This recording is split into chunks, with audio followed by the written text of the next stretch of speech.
መንግስትን ይጻረራል ምናምን እያለ የሚያስይዙትን ሁሉ ምርመራ ቢያደርግ አብዛኛው በነገራችን ላይ ሙስና ለምን ይበላል የሚል ጠያቂ ያለ ነውና ወደዛ የሚሄደው እኔ አሁን እያስፈራኝ ያለው እሱ ነው እንጂ ሁሉንም ነገር ቀጥ አድርገህ ትይዛለህ። እያወቅህ ራሱ ታልፋለህ እኮ አንዳንዴ ስለምትባል ይሄን ራሱ ያለህን እውቀት እኮ አንዳንዴ ይገሉታል እኮ ይዘኸው እንዳትጠቀመው ያደርጉታል። ምክንያቱም አንተ እየተሻልክ ከሄድክ ቦታ እያያዝክ ከሄድክ ነገ ላይ እነዛ ሰዎችን እኮ ሊያታቸውን ይዘህ አሳልፈህ ልትሰጣቸው ነው። ስለዚህ አንተ በየትም ቢሆን አታድግም። ቦሌ የሆነ ሆቴል ቀጠሩን ተደወለልንና ማታ ቦሌ የሆነ ሆቴል እንፈልጋቸዋለን እናውራ ብለውን ጓደኛዬና እኔ ነበርን። ለሱ ነው የደወሉለት። እሱም ለኔ ጠጋ አደረገና እያሰማኝ ቦሌ እየቀጠሩን ነው አየህ እንዴት እንደሚሄዱ ርቀታቸውን ብሎ መጨረሻ ላይ ቦሌ ቀጠሩን። 12 ሰዓት ነው የቀጠሩን ማታ። ላይ የምትፈልጉት ምንድነው? ምን እናድርግላችሁ? ስለዚህ እኛም ገብቶናል፣ ተሸንፈናል።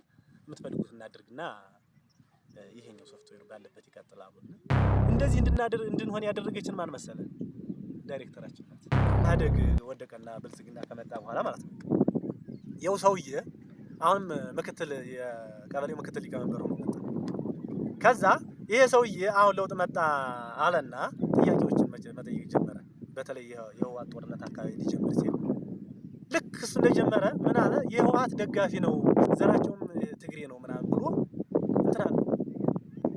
ተናገረ።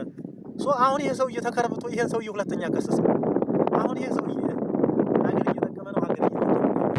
12 ቁመት እኮ ለራሳቸው አስቀርተው ነው በፊት ከዛ ለዚህ ያከፋፍሉ ነበር። ታስታውሳለህ? የስድስት ቤተሰብ ይልና ካንተ ሁለት ይቀበላል። ከዛ አንድ ትርፍ ሰጠህ ማለት ነው። ከዛ የ10 ቤተሰብ ይልና 6 ወይ 7 ይሰጥህና 3ቱን ለራሱ ይሰጣል። በነገራችን ላይ ዘረኝነት የሚተፉትም እነዚህ ሙሰኞች ናቸው። ምክንያቱም አንተና እኔ ስንበጣበጥ አንናበብም። በተቋም ለምሳሌ አንተ በብሔር እኔም በብሔር ወጥሮ የሚይዙን ከሆነ አንናበብም አይደል? ስለዚህ ይሄን ካደረጉ መቼም ቢሆን ሀገሪቱ ሰላም እንድትሆን አይፈልጉም። በነገራችን ላይ አንተ ነው ይገፋዋል እኮ የታጣቂ ኃይል አባል እንድትሆን ሄደህ ተዋጋ እኮ ይሉሃል። አንዳንዴ የመጣህበትን ብሔር ወይም የመጣህበትን አካባቢ ታርጌት አድርገው በዛ ጥቃት ያደርሱብሃል። ግን ሙስና ሲሰሩ እኮ ከሁሉም ቦታ ነው። ከሁሉም ብሔር የላቸውም። በነገራችን ላይ እነዚህ ሙስና የሚሰሩት ብሔር የላቸውም። የመንሱርና የብረት ገበሬው ነገር ግን አይገርምም? በጣም ግርም የሚለኝ እኔ አሁን ደስ እያለኝ ነው። እንደነሱ ያሉ ሌሎች አሉና ቢያዙ በጣም ደስ ይለኛል። ለምን እንደው ታውቃለህ? የሆነ የሙስና ወንጀል የተዘፈቁ ጊዜ ቀጥታ ምን ይመስላል? የመንግስት ደጋፊ ኃይለኛ ጠንካራ ደጋፊ ይመስላል። እና አይተህ ከሆነ መንሱር ጀማልም ስለ መንግስት ወይም ስለ አብይ ሰጥተዋል። እና እጁ የሆነ ቦታ ላይ ስለተደበቀ ማለት ነው መንግስትን እንደመጠለያ ይጠቀሙታል።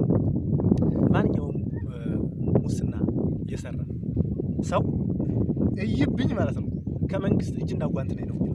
ከሱ በላይ ማንም የለ ነው የሚለው። የሆነ ነገር በተቋሙ ለውጥ ይምጣ ብለህ አንተ ወይም ስለ ሙስና ወይም ስለሆነ ነገር ጥያቄ ብትጠይቅ ማለት ነው ያጣድፈዋል። የመንግስት ተጻራሪ ኃይል አድርገው ይወስኑሃል። እኔ አብዛኛው በነገራችን ላይ ማለት ነው አብዛኛው ኢትዮጵያ ውስጥ እነዚህ ሙስና የበሉ ሰዎች ባይገፉት አብዛኛው ማለት ነው የመንግስት ተቃዋሚ መሆን አይችልም ብዬ ገምታለሁ። እና አሁን በረከት ገበሬዋን አይተህ ከሆነ ይቺ ሀገር አብይ ከሌለ ማን ይመራታል ምናምን እያለች ስታወራ ማለት አብይ ከሌለ ይቺ ሀገር ትፈርሳለች ማለት አይደለም። ኢትዮጵያ እንግዲህ 3000 ዘመናትን አስቆጥራለች አይደለም? የፈረሰችበት ዘመን የለም። እና የማሽቃበጥ ይሄ በረከት ገበሬዋ የማሽቃበጥ ጥጓ ይሄ የእጅ ጓንቷን ቀጥታ ከመንግስት ጋር ያስገባችበት አንዱ የሰራችው ስራ ስላለ አሁን እንግዲህ መንግስት እንዳጋለጣ ከሆነ 8 ሚሊዮን አካባቢ ያጭበረብራለች ነው አይተባሉ። እንግዲህ ይሄንን እያጭበረበረች ነበር እንግዲህ እንደዚህ ስታሽቃብጥ የነበረው። እና እንደሷና እንደ መንሱር ጀማል ሁሉም እየተለቀመ ቢወርድ ማለት ነው ሁሉም ተቋማዊ አሰራር ትክክል ሆኖ ይቀጥላል። ያ ማለት ሁሉም ተቋማዊ አሰራር እንግዲህ ሙስና ይበላል ማለት አይደለም። እኔ አሉ የተመረጡ ሰዎች ተደራጅተው በነገራችን ላይ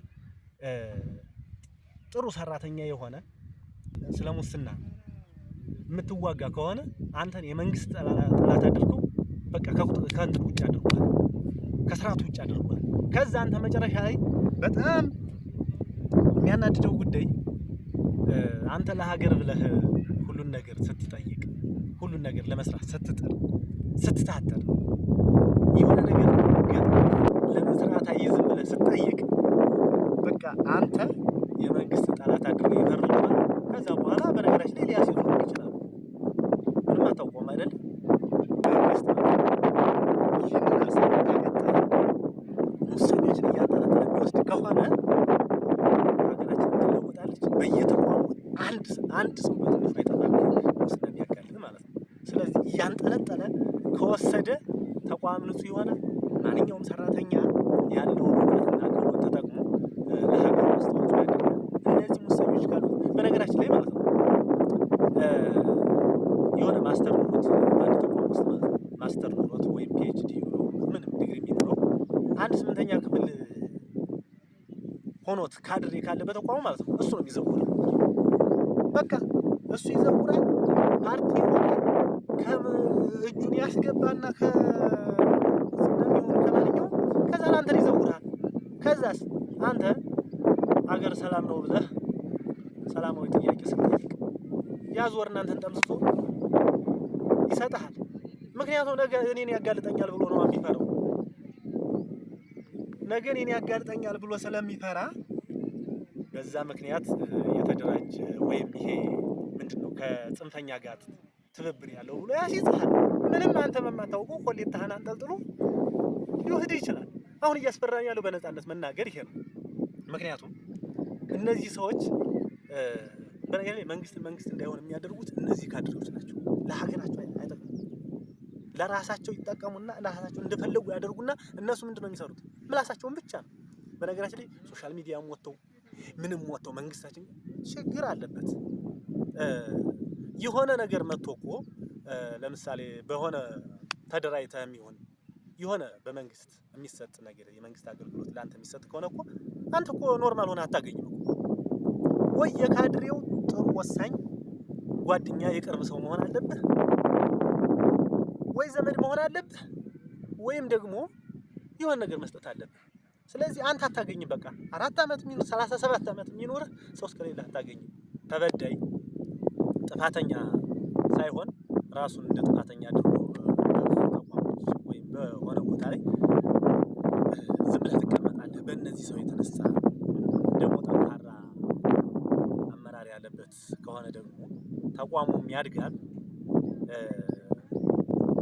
አንተም ያለህን እውቀትና ክህሎት ተጠቅመህ ለሀገርህ አስተዋጽኦ ታደርጋለህ።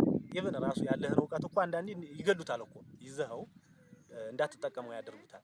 ምክንያቱም አንተ እየተሻልክ ከሄድክ ቦታ እየያዝክ ከሄድክ ነገ ላይ እነዛ ሰዎችን ኮሊያታቸውን ይዘህ አሳልፈህ ልትሰጣቸው ነው። ስለዚህ አንተ በየትም ቢሆን አታድግም። አንዴ በሆነ ተቋም እየሰራን የሆነ ድርጅት ጨረታ አሸነፈና ለመግጠም ማቴሪያሉን ለመግጠም ይስማማል እና መጨረሻ ላይ የጥራትና ቁጥጥር ኮሚቴ ውስጥ ተመደብንና 4 ሰዎች ነን። ከነዛ ውስጥ 3ቱ በጣም ታማኝ ያለ አይደለ ሆኖ እንሰራ ነበርና ከዛ ውስጥ አንዱ ከነሱ ከጨረታ ካሸነፉት ሰዎች ጋር ነውና ከዛ እሱ ጋር ተገጠመና መጨረሻ ላይ ቼክ ማድረግ ጀመረ እና እቃዎች መገጠማቸውን ቼክ እያደረግን ስንሄድ $12,000 ዲያን አውቶሜሽን ሲስተም የሚባል አለና እሱ አልመጣም። ምን አደረጉ? እሱን የሆነ ሶፍትዌር አለ በየአመቱ ላይሰንስ የሚጠይቅና እሷን በፍላሽ አድርገው ጭነውታል። ግን ስፔሲፊኬሽን ላይ ዲያን አውቶሜሽን ሲስተም 2 ይላል። ዲያን አውቶሜሽን ሲስተም $12,000 ነው የሚገዛው። አሁን ኦልሞስት ጊዜውም ስለሄደ ከዚህ ይጨምራልና መጨረሻ ላይ ኃላፊነት ስለተሰጠን ወጣቶች ነን፣ ገና አዲስ ሰራተኞችም ነበርን በጊዜው። ያን ማታ ሁሉን እንትን ያልነውን ይሄን ቼክ ያደረግነውን እቃ መዝገብ ላይ ያስቀመጥንና ሪቫይዝ ማድረግ ጀመርን። እኔም ጓደኛዬም ሆነን መጨረሻ ላይ ሌሊት እንቅልፍ ይዞኝ አላደረም። ቼክ ሳደርግ ዲያን አውቶሜሽን ሲስተም አልገባችም እና ጓደኛዬን ዲያን አውቶሜሽን ሲስተም እኮ አልመጣም እያና ነገርኩት። በቃ እናስመጣቸዋለን አለ። እንደመጡ ዲያን አውቶሜሽን ሲስተም 2 አልመጣም ብዬ ስነግራቸው እንደዛ የጨረታ ባለሙያዎቹ ምናምን ይሄ ነው ተገጥሟል ብለው ሶፍትዌሩን አሳዩኝ። እንግዲህ ሶፍትዌሩ ልዩነቱ ያኛው $12000 ነው፣ ይሄ $1200 ነውና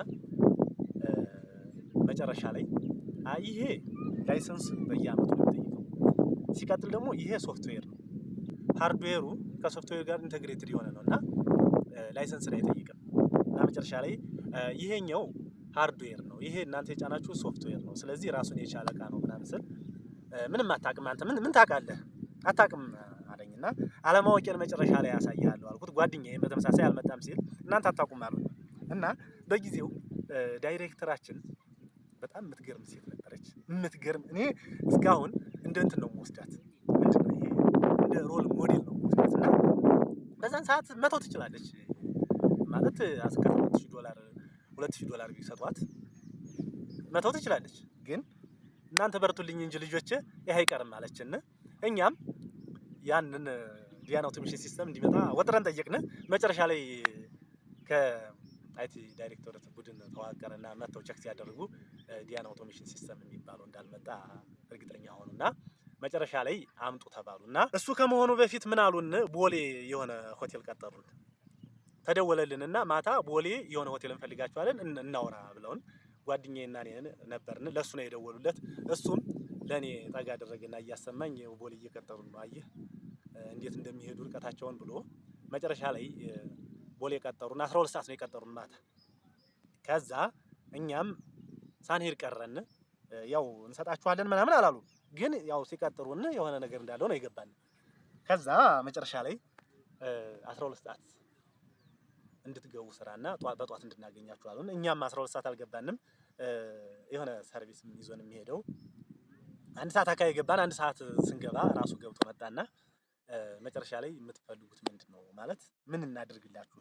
ስለዚህ እኛም ገብቶናል፣ ተሸንፈናል። የምትፈልጉት እናድርግና ይሄኛው ሶፍትዌር ባለበት ይቀጥላሉ። እኔና ጓደኛዬም ገገምን። ከኛ ውስጥ አንዱ ምን አለ ጠራና እኔን ወደ ሳይድ ወሰደኝና ምን አገባህ? ምን አንተ ምን የምታተርፈው ትርፍ አለ? ምን አገባህ? ተቋሙ ሲጀመር ይሄ ለተቋሙ ጎተራ ነገር ነው፣ ምንም አያገባህ ምናምን አለኝ። ከዛ እንደዛ እንዳለኝ መጨረሻ ላይ እኔም ከጓደኛዬ ጋር ተመለስኩና ለጓደኛዬ ነገርኩት፣ እንደዚህ አለኝ እኮ ምናምን። ከዛ ለዳይሬክተራችን ነገርናት። ልጆች እኮራባችኋለሁ፣ ይሄንን ወጥራችሁ ያዙ አለችን። መጨረሻ ላይ ያን ዲያና አውቶሜሽን ሲስተም እንዲገጠም ተደረገና ከዛ መጨረሻ ላይ ከነሱ ጋር ተጣላን እና እስከ ብዙ ጊዜ እንፈራ ነበር። ስንሄድ እንፈራ ነበር። እንደዚህ ያለ እንደዚህ እንድንሆን ያደረገችን ማን መሰለ?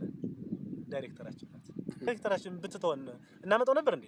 ስለዚህ አሁን የመንግስትን ወጪ አልቀነስንም፣ ቀነስን ማለት ነው። እና አሁንም እንደዛች ያለች ዳይሬክተር ቢበዛልን ደስ ይላል። ከፈለኩ ስሟን መናገር እችላለሁ፣ ምክንያቱም ጥሩ ስራ ነው የሰራችው። በእርግጥ በዛ ቡድን ሆና ስትሰራ ብዙ ስቃይ ደርሶባታል። አትችልም ብዙ ማለት ነው። ምክንያቱም ለሀቅና ለሀቅ ነው የምትሰራው። እንደዛች ያለች ሁሉም ማለት እኔ በማውቀው ነው፣ ሊኖር ይችላል በሁሉም እንደዚህ ያለ ቢሆን ሀገራችን ጥሩ ደረጃ ላይ ትደርሳለች። እና አሁን የነበረከት ገበሬ የነመንሱር ጀማል ሌሎችም አሉ። እንደው ተቋም ወረድ ብሎ በነገራችን ላይ ይሄንን ከሰሙ አሁን እንደዚህ ደግሞ ማስጠንቀቂያ በነገራችን ላይ መጀመሪያ ዛቻ ላይ ደርሰው የሆነ ነገር ስተናገር ብታርፍ ይሻላል። እነዚህን መንግስት በደንብ አድርጎ ከተቆጣጠራቸው እመነኝ በአንዴ አይለወጥም።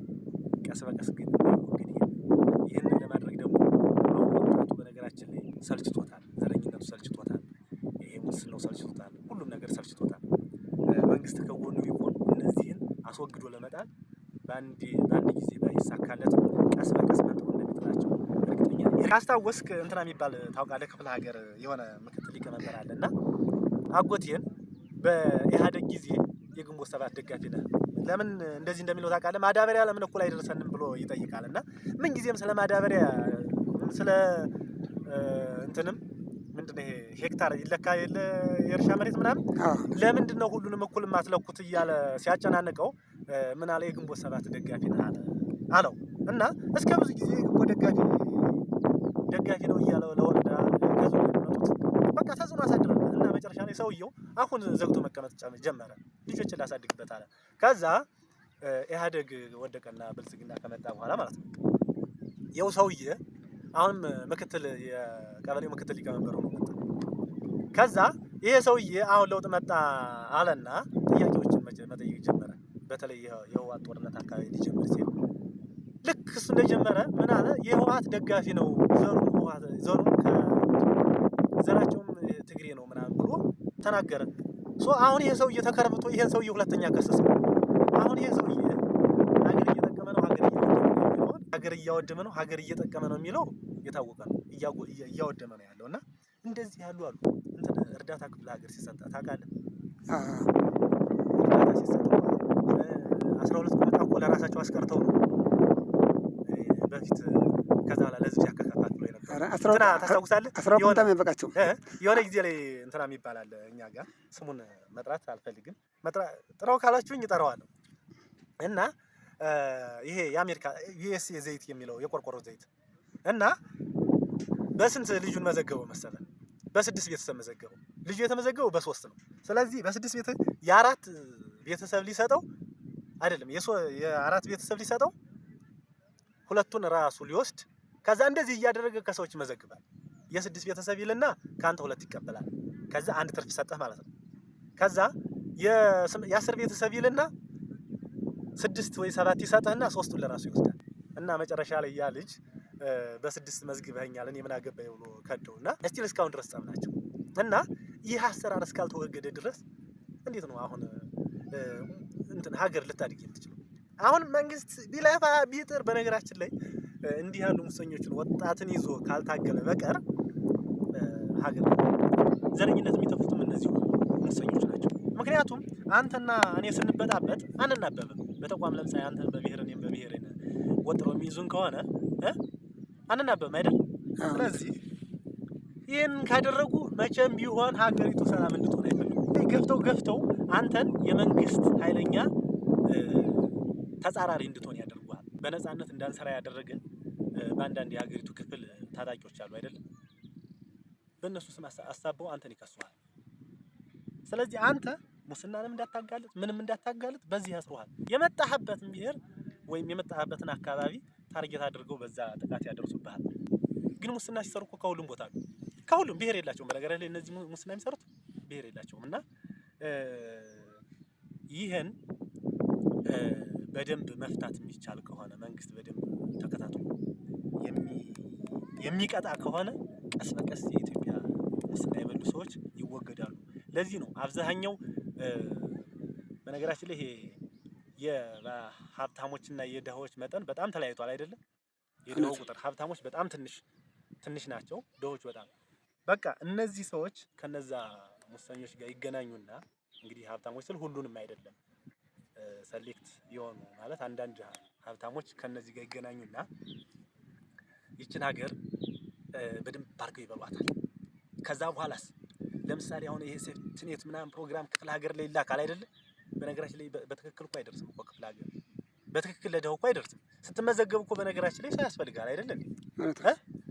በቅቷል ብላ ያስወጡሃል በነገራችን ላይ። ከዛ ሲቀጥል እንደው ክፍለ ሀገር ይሄ ሴፍቲኔት ፕሮግራም አይተካውና ልማት አለ አይደለም? ሰው ያለው እኮ እዛ ልማት እኮ አይሄድም። ይሄንን መንግስትን ይጻረራል ምናምን እያለ የሚያስይዙትን ሁሉ ምርመራ ቢያደርግ አብዛኛው በነገራችን ላይ ሙስና ለምን ይበላል የሚል ጠያቂ አለ እና ወደዛ የሚሄደው እኔ አሁን እያስፈራኝ ያለው እሱ ነው እንጂ ሁሉንም ነገር ቀጥ አድርገህ ትይዛለህ። እያወቅህ ራሱ ታልፋለህ እኮ አንዳንዴ ስለምትፈራ። በነገራችን ላይ አስከፊ የሙስና ስርዓት መረጃ እንዳትይዝ የሚያደርግህ አንዳንድ መረጃ በቃ ማለት መረጃ እንዳትይዝ የሚያደርግ በአይንህ እያየኸው መረጃ ስለሌለህ ማጋለጥ አትችልም አይደል? እንደዚህ በሚሆን ሰዓት አንተ ራሱ ይሄን ሙስና ምን ብለህ ታጋልጣለህ? እየተበላ ነው ግን ማጋለጥ አትችልም አይደል? እና ብዙ አካሄዶች አሉ እና ወደፊት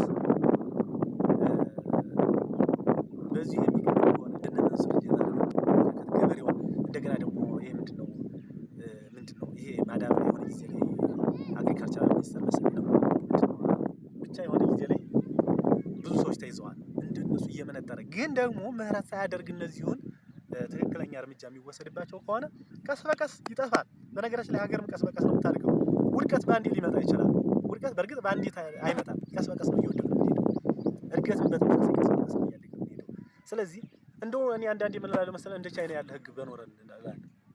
ምክንያቱም ሙስና ሀገር የሚያወድም ስለሆነ ያን ሰው ብታወድመው ወይም ብታጠፋው ቀጣይ ደግሞ ግን እኛ ጋር ማክሲሚየም ብትታሰር ከዛ ውጭ ምንም አትሆንም እንጂ ከበድ ያለ እርምጃ ቢወሰድ ይሄ ሁሉ ድህነት ሀገራችን አይገባም ነበርና አሁን ወደፊት የተሻለ ሀገር እንድንሆን ፍትሃዊ የሆነ አሰራር እንዲኖር መንግስት እንደዚህ ያለውን ሙሰኞች በተለይ ለሱ የሚያሽቃብጡት በጣም የሚያሽቃብጡት በትክክል የሚደግፉ አሉ። ግን ይሄ ምንድነው ወንጀላቸው እንዳይጋለጥ ደግሞ የሚደግፉ አሉ። እነሱን እየመነጠረ እንዲያወጣልን እንጠይቃለን። እኛም ወደፊት በነገራችን ላይ ሙስና የበሉትን የምናውቃቸውን ታርጌት እያደረግን እያወጣን ፍትህ እንዲያገኙ እናደርጋቸዋለን።